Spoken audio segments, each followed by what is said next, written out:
How to use Credit Karma's credit score trends graph.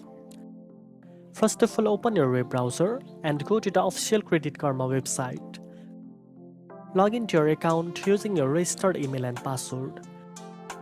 Once you are on the dashboard, you will see the credit score for TransUnion and Equifax. Next to it, you will find the graph for each zone. This graph displays how your credit score has changed over time, usually spanning several months. By reviewing the graph, you can identify patterns such as improvements after paying down debt or decline after missed payments. You can also click on specific points on the graph to see details about your score on those dates and any related factors that impacted your credit.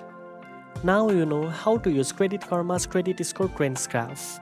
If you found this video helpful, don't forget to like, share and subscribe for more financial tips. Thanks for watching and I'll see you in the next one.